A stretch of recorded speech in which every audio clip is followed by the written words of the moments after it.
દર્શક મિત્રો, અત્યારે હાલ વિજય રૂપાણીના અંતિમ સંસ્કારને લઈને ખૂબ જ મોટા સમાચાર સામે આવી રહ્યા છે।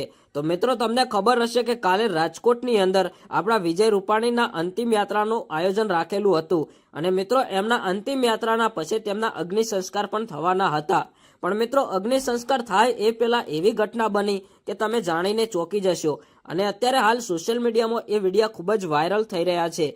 તો આપણે તમને બિલકુલ લાઈવ વિડીયો બતાવવાના છીએ, તો ચેનલ ઉપર એન્ડ સુધી બન્યા રહેજો। અને જો મારા ભાઈઓ ચેનલ ઉપર નવા આવતા હોય તો ચેનલને એક લાઇક અને સબસ્ક્રાઈબર કરી દેજો, તો આપણી ચેનલ ઉપર તમને આવા વાયરલ વિડીયો જોવા મળતા રહેશે।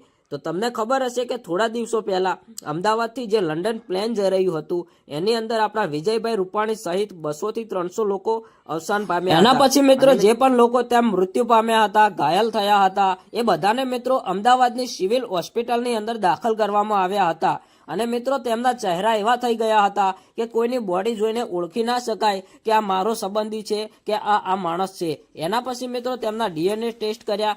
ડીએનએ ટેસ્ટ કર્યા પછી તેમની બોડીની ખબર પડી કે આ ભાઈ આ વ્યક્તિ છે। એટલે મિત્રો આપણા વિજયભાઈ રૂપાણીની બોડી મળી। એના પછી કાલે રાજકોટની અંદર તેમનું અંતિમ યાત્રાનું આયોજન રાખેલું હતું। મિત્રો અંતિમ યાત્રા તો થઈ ગઈ, પછી અગ્નિ સંસ્કારનો વારો આવ્યો। ત્યારે મિત્રો જે થયું એ તમે જાણીને ચોંકી જશો। એના પહેલા મિત્રો તમે આ એક વિડીયો જોવો। એ બેન એવું કહી રહ્યા છે કે વિજય રૂપાણીને મેં મારી આંખોની સામે જોયા હતા। તો શું આ વાત સાચી છે? તો પહેલા તમે આ બેનનો વિડીયો જુઓ અને કોમેન્ટમાં ઓમ શાંતિ જરૂરથી લખજો, એટલે એમના આત્માને શાંતિ મળે। તો પહેલા તમે આ બેનનો વિડીયો જુઓ, પછી આપણે આગળ બીજી વાત કરીએ।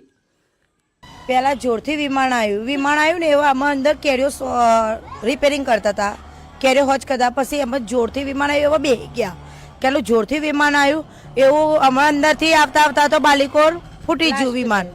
તો ફૂટી ગયું એટલે બધા બૂમા પાડી કે જલ્દી બહાર નીકળો કે વિમાન ફૂટ્યું કે એંગની કે એવા દોડીને અમે બહાર આવી ગયા અને 12 છોકરાઓ લઈને અમે બહાર નાહી ગયા। તારા છોકરાઓ બધા બીવાઈ ગયા એટલે ઘડી હજુ વિમાનો આ હેડિયા જ આવે સેવા જોરથી।